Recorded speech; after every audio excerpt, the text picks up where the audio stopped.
Good afternoon, everybody, and welcome to the Tuesday edition of The Rundown. It's the Taco Tuesday edition of The Rundown. I am your host, Mike Pinkakowski, and I do not do this program by myself.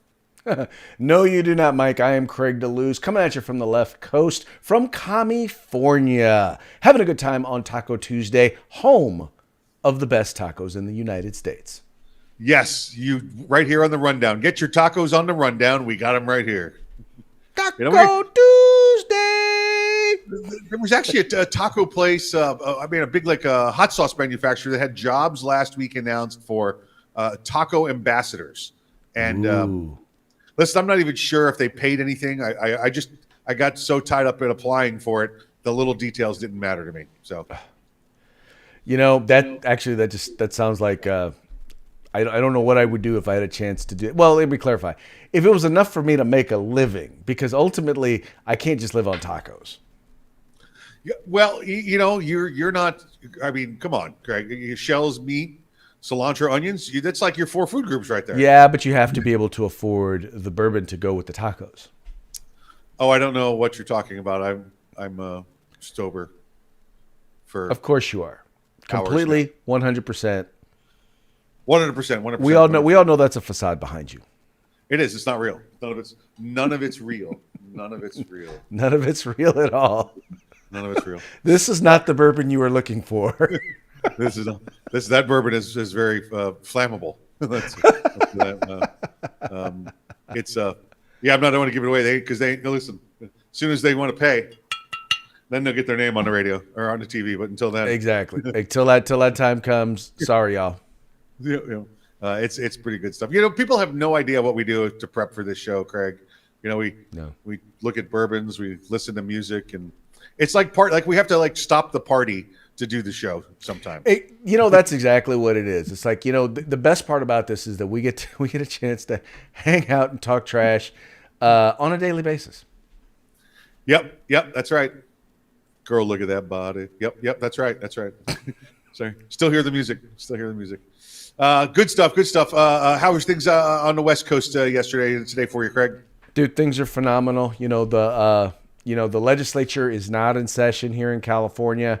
At least they're on break, which means that they can't really do anything bad while they're on break.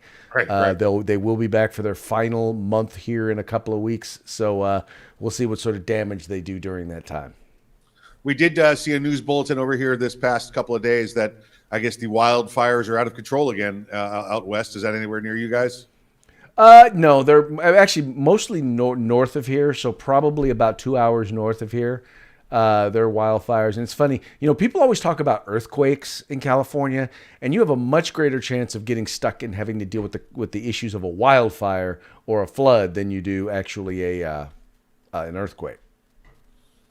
Yes, and I both seem rather scary, and glad I live in a state where our natural disasters are predicted 2 weeks in advance. So, you guys name your we name them. We're like, oh, Francis is coming. Let's go up to Pensacola. You throw parties for them. Oh yeah. Listen, unless it's a Category 4 store coming straight from my house, I'm not even moving the yard furniture outside. I'm just done with it. It'll move the furniture for you. Exactly right. Exactly. I set up cameras to watch it just to see. Look, at this time it fell down. Oh, we shall rebuild. So that's how we are here in Florida. And that has nothing to do with the alcohol. Let's see. But by coincidence, when a hurricane comes, the hurricane supplies, the price goes up, but the price of alcohol goes down. I'm just saying, there's some people out there that they know how to market. They really do. You know what? That's the American way, capitalist way. Exactly right. Craig, let's roll into some topics here that get started today on today's program, the Taco Tuesday program. President Biden's official from President Biden's, the Second Amendment is a barrier to stopping domestic terrorism. Now, a lot of times you see people stretch certain things and they say certain things, and you're like, okay, there's absolutely no way that this could ever be construed the opposite way. And they found a way to do it with the Second Amendment. We all know that the Second Amendment is our right our natural right or an enumerated right given to us by our Creator and then put on paper by man to say that we have the right to self-protect, to protect ourselves from whatever it may be, from bears to tyranny, anywhere in between, that it's our right. And it's the way we're able to protect ourselves and keep crimes from occurring around us, to prevent crimes, to stop crimes from occurring. Yet the Biden administration has found a way to say that it's the Second Amendment that's causing domestic terrorism rather than the individuals protecting themselves from it.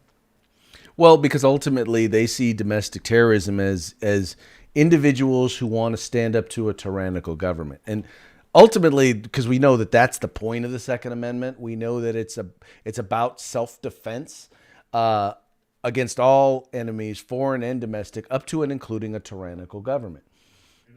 And they don't want us to be able to stand up against the stuff that they want to do or impose upon us. Right. But, that's how tyranny works, right? Tyranny works by the government saying, you don't need that. You don't need to defend yourself. And then once they take away your ability to defend yourself, then is when they start to do all sorts of things to you.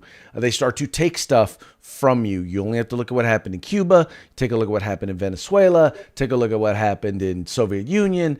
Take a look at what happens in Nazi Germany. I mean, that's how fascism, totalitarianism works. And, the fact that people on the left don't see that is well, it's beyond frustrating. There's a series on Netflix called How to Become a Tyrant. And if you ever get a chance to watch it, it's only like 6 episodes, but you will definitely see what's happening in America happening in these videos. Yeah, absolutely. It's just amazing to think that this government right now, again, they want the firearms taken away because they believe we're all domestic terrorists if we have a firearm. It's what's leading to domestic terrorism because, Craig, you've alluded to it, this government is the tyrant. This government is the one spilling the tyranny onto the streets. This is the government to fear. This is the reason this amendment was created. This is the reason to have the firearms to protect yourselves. And it's just unfathomable that people can actually be sitting out there going, well, yeah, it's clearly the guns' fault. Let's get rid of the guns. Because we all know, Craig, that when somebody comes and says, turn in your firearms, that all the bad guys are going to say, oh, well, I'm sorry. I didn't realize we weren't supposed to have these. Let me give these firearms to you.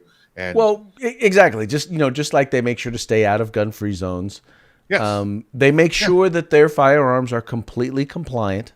Yes. With whatever local municipality, whatever state they're in. Yeah. Because criminals are law-abiding criminals. Yes. Of course. Absolutely. Yeah. That's why we're letting them out of jail. That's right. And decriminalizing their activities because they are law-abiding citizens. Law-abiding people. We need more of them in Congress. Wait, no, we have plenty of them. We have plenty in Congress. All right, let's move right along to our good friend David, the Waco Kid Chipman. Craig, this guy is the guy that the gift just keeps on giving. Right? It's just like, and all you have to do to find something bad about this guy is just glance at his past. You don't even have to go digging. I mean, we don't have we don't have crack investigators out there looking at it. This is literally people popping stuff up on Facebook going, hey, did you guys see this video of Chipman? Oh, here he says that the First Amendment is a hindrance to taking away Second Amendment rights, and we should get rid of First Amendment rights also. And then you sit there and you go, ahead of the attack how did nobody on know this this? Let's website, take a listen. 8chan, are we doing enough to monitoring what is on these hate-filled websites, particularly given that they're feeding off one another? The frustration is in the United States, the freedom of speech and to say things is largely cannot be regulated. But yes, we have to do more to monitor hate speech on the internet, but we also have to do more to curb that same speech being presented by our president and other elected public officials. The FBI, other federal agencies have a tough job responding to these threats when they don't currently have the authority to remove weaponry just because people are saying hateful things.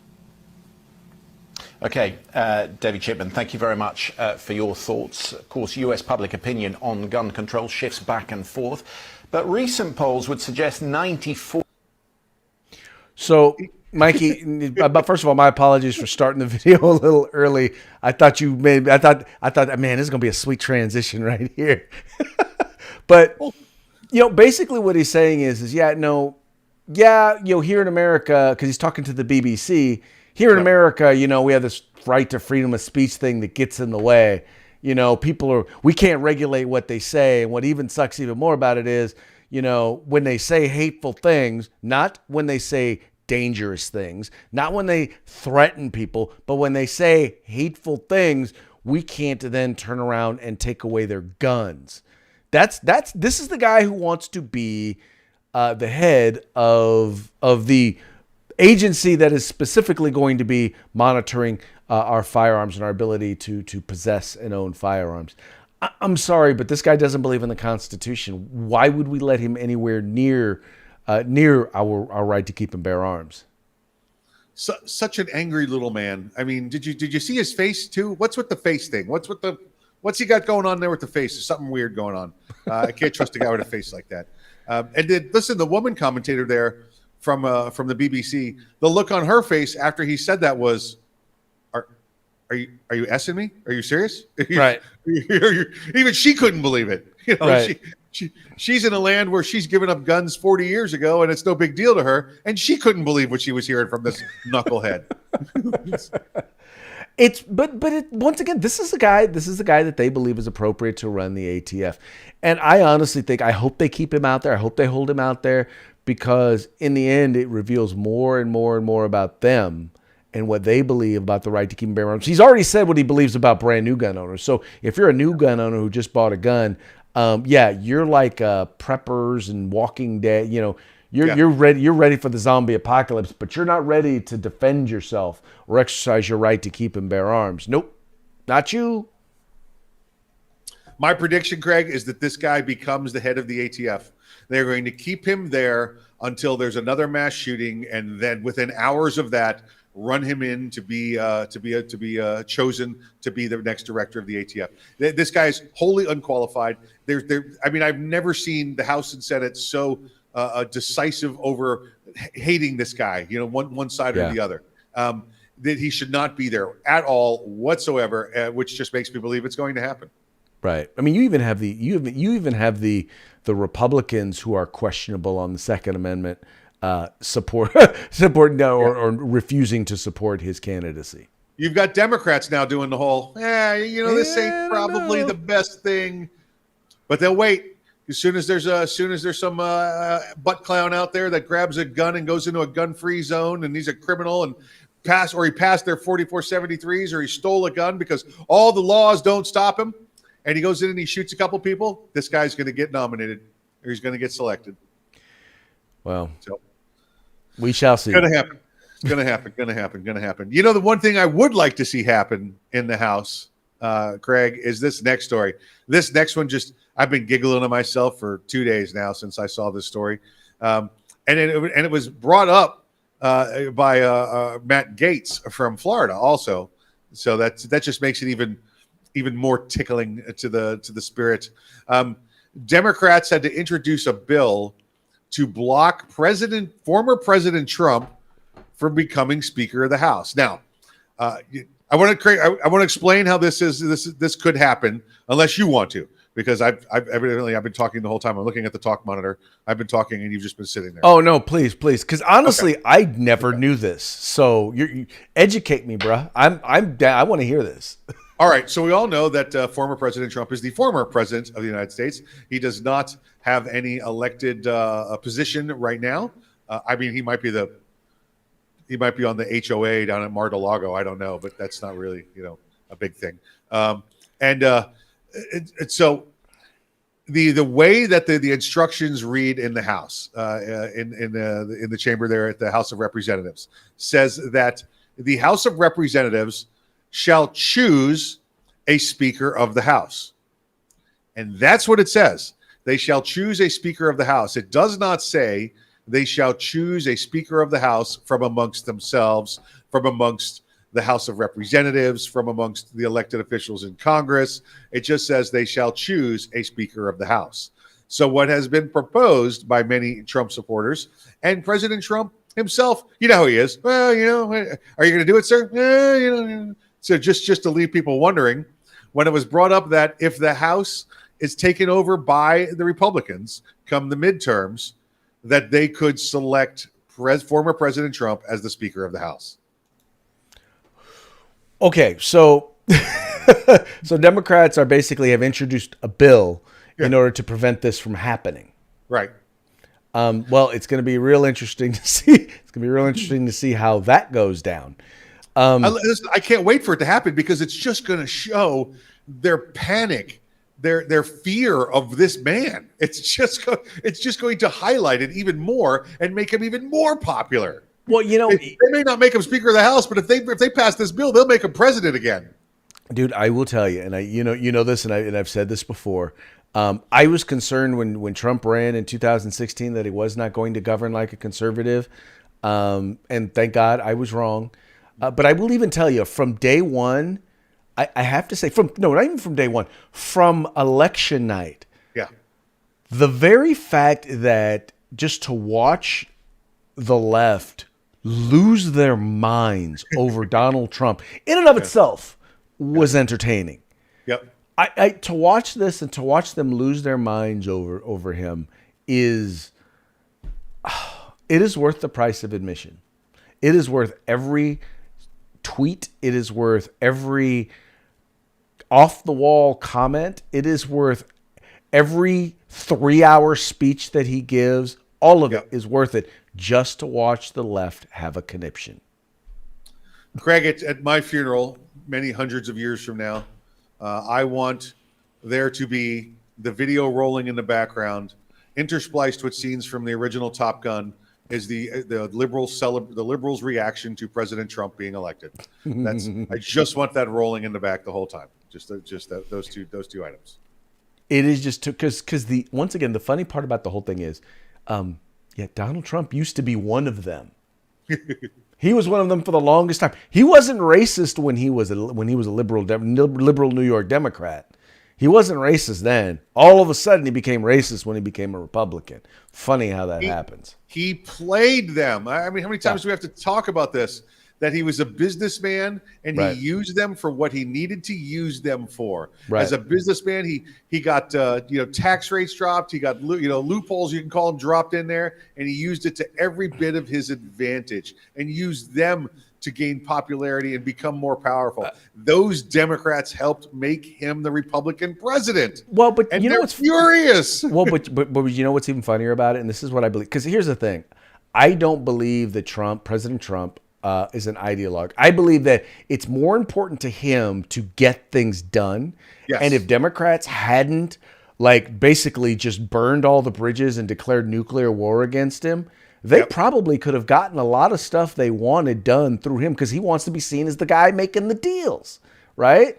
That's right. I mean, it's just they literally shot themselves and shot their agenda. They shot themselves in the foot when it came to Donald Trump. They had a chance to, because once again, for him, what was more important is the legacy, right?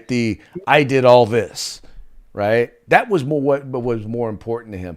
And what he realized is, okay, I don't have a he's a master marketer. He understands messaging. He's like, I don't have a market over here on the left.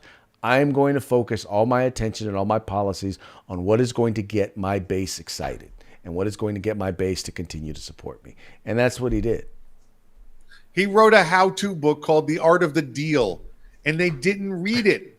He told them what he was going to do. Right. Yeah. No, you're 100% correct. You're 100% correct.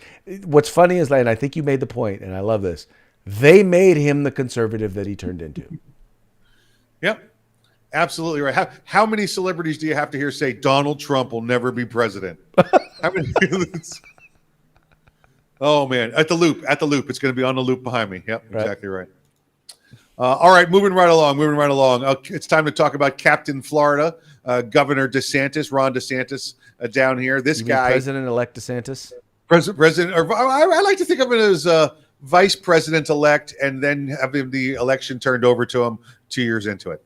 or excuse me, the presidency turned over into him 2 years into it. Because they were going to, you know what they're going to do? They're going to play the Biden Harris game, where the presidency turns over to her 2 years into the presidency. That's what Trump's going to do with DeSantis, turn it over to him at the 2-year mark. And then he's going to become ambassador to the world or something like that while DeSantis is president of the United States. So this story this is another one that just tickles me, Craig. There's a group of people down in South Florida, Broward County specifically, a couple from the St. Pete area, that have decided they're going to sue Governor DeSantis for putting people back to work in the state of Florida. What's that you say, Mike? They're going to sue for putting people back to work? Well, yeah, you see, about 2-3 months ago, maybe even 4 months ago, we had a problem here in Florida where people were just refusing to go back to work. And why should they go back to work when they were making more money sitting at home than they were at work? Well, it's because we had state incentives for unemployment. And I get that. Listen, that's your money. If you're unemployed and you paid into the unemployment for more than 9 months, that's your money. I don't see that as welfare. I don't see that as a handout. That's your money. Right. At least for 6 months it is. Well, then the Fed started piling money on top of that. So it got to the point where you could stay home, collect more money than you were making at work, Right. and have no incentive to go back to work. Well, and by the way, not everyone was in that position, but a lot of people were. Correct. Think about it. $300 a week additional on top of whatever else you were able to earn. $600 a week. Yeah, you had some people who were earning like, 40 grand a year just sitting at home doing nothing. Yes. Now, if you're someone who normally would only earn 40 or even up to $50,000, right? Why would you then turn around and go to work, go through all the expenses of work and all of that in order to earn less money or about the same amount of money than if you stayed home? And what they found was when they went in the states that stopped the $300 a week benefit, the federal benefit, they found that unemployment dropped faster and sooner in those states than in states that kept it, like California. Yeah.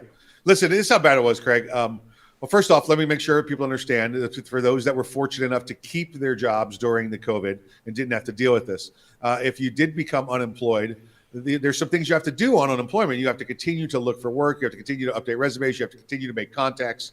All of that was dropped during COVID because of the whole social distancing contacts and everything. All of that was dropped. You didn't even have to do it digitally. You just had to say still unemployed, and that was it. So now you get those individuals that now they're sitting at home literally doing nothing, not even looking for a job. They didn't want to go back. Now, when the employment started to come back in Florida, Craig, they started to give bonuses. For this was coming from the state, coming from the counties. They couldn't fill server positions. They couldn't fill professional positions. Right. They were offering $1,000, $2,000 bonuses to get people to come back to work, but it still didn't add up to that extra $300 a week that the feds were giving them. So people, again, just decided to stay home and collect those checks. Now, I get it. There are some jobs out there that are not there anymore.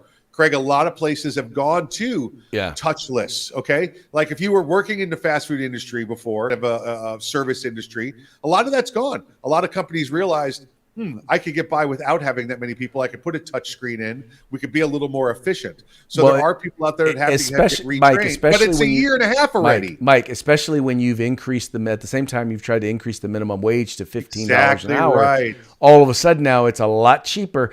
It's a lot cheaper to go ahead and put in some of this this mechanism. But here's the other thing.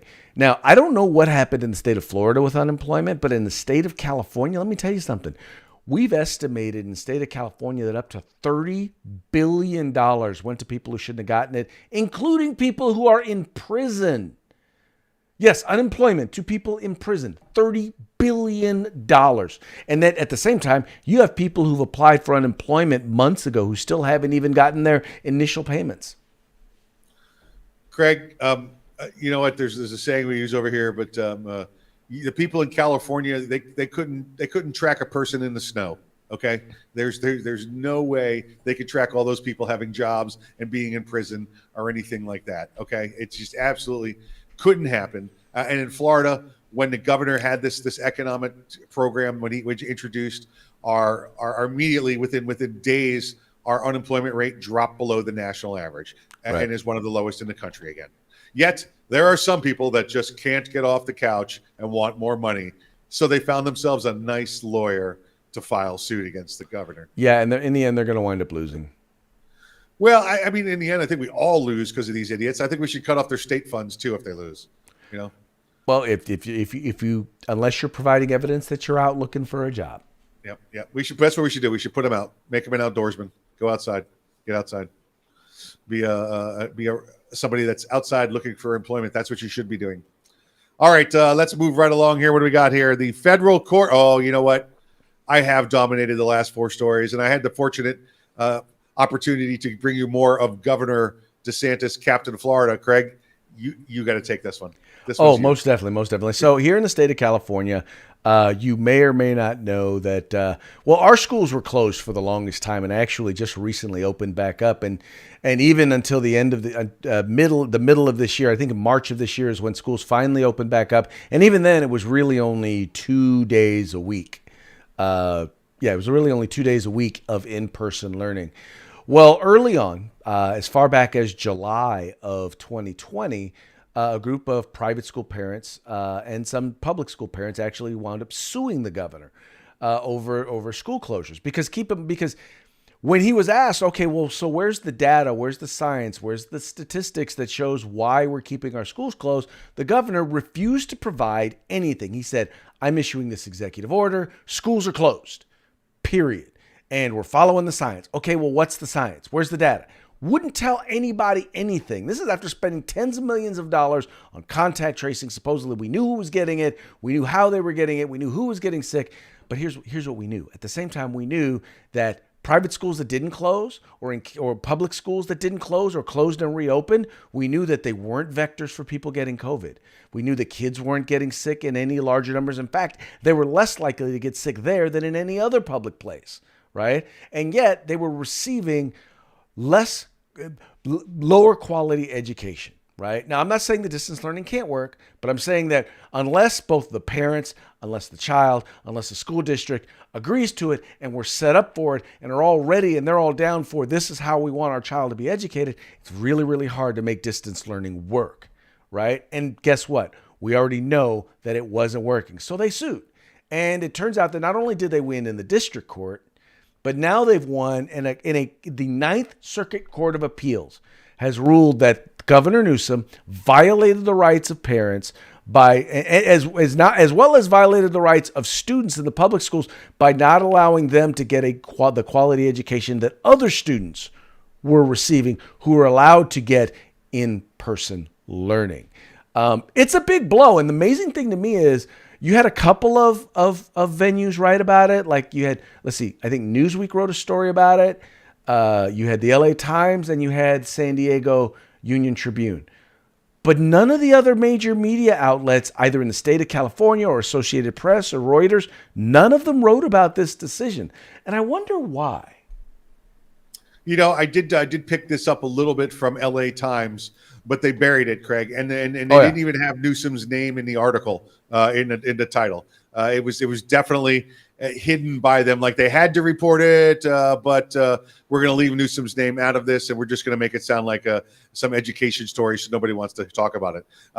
This was great, and it's out of the Ninth Circuit, formerly the Ninth Circus, but they're becoming a little bit more, a centrist since the work of former President Trump filling those courts up with conservative justices. So this is great to see, and it's almost as if they were like, all right, let's put that target on Newsom's back and take a shot, because their ruling there said, your governor just screwed the pooch again. You can't do this. Keep in mind, Mikey, now, churches have sued Governor Newsom and won. Yes. Schools or parents have sued Governor Newsom and won. Yes. And now you have restaurants who have lawsuits that are going through the process. You have business owners who are going through the process right now of suing the governor. There's a very good chance that they too are going to win. I almost forgot. Gun owners have sued the governor and won. Yeah, but the only bad part, Craig, is that every time they win, your guy comes out with a new policy the next day that just reinstates it in some other fashion or form. And we wind up, and this is the worst part about it, folks, is we wind up having to take them to court, right? Yep. They use our own tax dollars against us. And even when we win, and by the way, once you win, you're probably going to get lawyers' fees. Well, guess what? Those lawyer fees, still our tax dollars. See, he's not on the hook for any of this stuff that he does. So he doesn't care if he violates the Constitution. He doesn't care if he breaks the law. Because in the end, he's not paying for it. Nope. Not one bit. Not one bit at all. That guy is just taking advantage of you folks. Listen, he's not only spending your hard-earned taxpayer money, he's spending your illegal immigrant taxpayer money. So everybody gets screwed. Oh boy. Craig, let's rotate a little further down the program here and get into our parting shot. Before we get into our parting shot, though, I want to bring up our good friends at Grid Defense. Grid Firearms, Ghost Firearms, Grid Defense, same company. Grid Defense. They are giving away a 9-inch rail. A 9-inch rail you can mount onto America's rifle, and that's what we're going to be giving away this week on Freedback Friday. It'll be our good friends from Grid Defense, and I'm sure next week we'll get something back again from our good friends over at Gorilla Machining. And hey, listen, you want to sponsor the program? Reach out to us. Reach out to me or Craig, and we'll make sure it happens. We'd love to have more sponsors on the program, so we appreciate it and I love it. Craig, before we get the parting shot, I'm curious, have you been watching any of the Olympics at all? I have not watched one bit of the Olympics. No, I haven't watched any of it. I find it very hard to watch and root for people who are rooting against our country.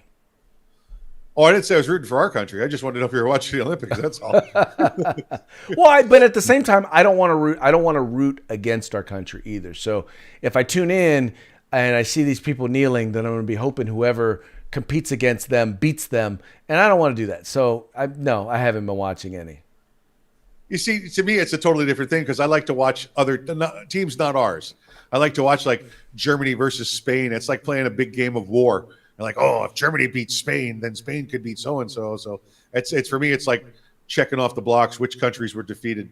So most of these sports I could honestly care less about. I just care that America kicks butt, and unfortunately, I'm a lot less. I want to see America kick butt, but unfortunately, there are some people who are from America, but do not wish they were American, who I just have a hard time not wanting to root for. And for some reason, they decided they wanted to represent us on the world stage. Listen, I understand. I hear you and I feel your point. So I was just curious. We'll just talk about something else then. We'll just move on. Well, let's talk about our parting shot. Now, let's do it. There's always been this ongoing thing, and people talk about, are we a democracy? Are we a republic? For those of you who do not know the difference, direct democracy is basically two wolves and a sheep deciding what to have for lunch. Yep. That's direct democracy, and that's what our founding fathers knew and understood about direct democracy. A republic is a country that is run by a set of laws. I mean, we are a representative democracy, right? Meaning that our democratic republic. There you go. That's what I'm looking for. The constitutional republic. Constitutional republic, exactly. We have a constitution which lays out the fundamental rules, and then we elect people who then pass laws using as a foundation that constitution. Well, unfortunately, as we've gotten closer and closer and further along to flat out just ignoring the Constitution, ignoring fundamental human rights, we've moved into a different form of government, and that form of government is called an ineptocracy, right? A system of government where the least capable to lead are elected by the least capable of producing, and where members of a society least likely to sustain themselves or succeed are rewarded with goods and services paid for by the confiscated wealth of a diminishing number of producers. That is now where we are, folks. It's like with our form of government, once the people who are unwilling to produce or less willing to produce realize that they can take from everyone else or they can vote themselves a raise, at the expense of the minority who are producers, that's when stuff goes afoul. There's a reason why the founding fathers initially required people to be landowners in order to be able to vote, because they realized, look, you got to have some skin in the game. If you don't have any skin in the game, it's going to be kind of tough. You're going to be able to vote to take stuff away from those who do. And that's where we are right now, right? We are a society that says we don't support tax increases on ourselves. We support tax increases on them, whoever they are. Yep, ineptocracy. That's exactly what you have, Craig. And I think we're, one legislative cycle away from being an idiocracy. It's just the next step down the chain here. But it's close. And folks, keep up the good fight. That's all we can say. Keep up the good fight. Don't surrender your rights whatsoever. In fact, Craig, I had to talk to somebody this week about firearm safety, the 4 fundamental rules of firearm safety, right? Well, now I teach the 5 fundamental rules of firearm safety. Number 1 being never give up your guns to the government. Nope. Don't put yourself in a situation where you've got to give your guns up to the government. Don't ever do it, because in the end, you may not need them. The next generation may need them. God willing, you don't need them. Yeah. Otherwise, you find yourself on the London Bridge fighting off a knife attack with a narwhal tusk. What?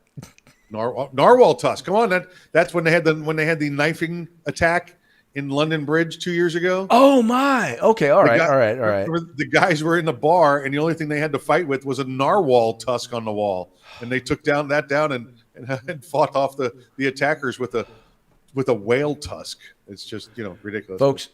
These are the people that, keep in mind, these are the people who we had to kick out of here. I mean, it is the amazing thing whenever I see a Brit talk about, our right to keep and bear arms, and what they fail to understand is, you were the primary motivation behind that. Yeah. Luckily, we 100% don't care what you think about the Second Amendment. And right. I think we've proven that to you. Yeah. Hopefully we have proven to you that we don't care what you think about the Second Amendment. Yep. Yeah, there's nobody else that understands that quite the way the British should. Yeah. Well, folks, hey, it's about that time. It's about that time for us to go. We very much appreciate you guys tuning in. We appreciate you liking, sharing, and subscribing. You guys, I know some of you are watching us on various different channels. We need you to subscribe to us at The Rundown, both on YouTube and on Facebook. Follow us there, because that's the only place you're going to find Feedback Friday, by the way. Where we get your feedback, we participate, we get your comments, and all of that stuff. The only place you're going to be able to watch that is going to be on whatchamacallit. The only place you're going to be able to find that is going to be on The Rundown. So make sure you guys tune in there. Catch us on The Rundown. Like, share, subscribe. We'll see you on Feedback Friday. And I guess that's it. I guess is it music time yet, Craig? Is it music time? It is actually about that time. So we'll talk to you guys later.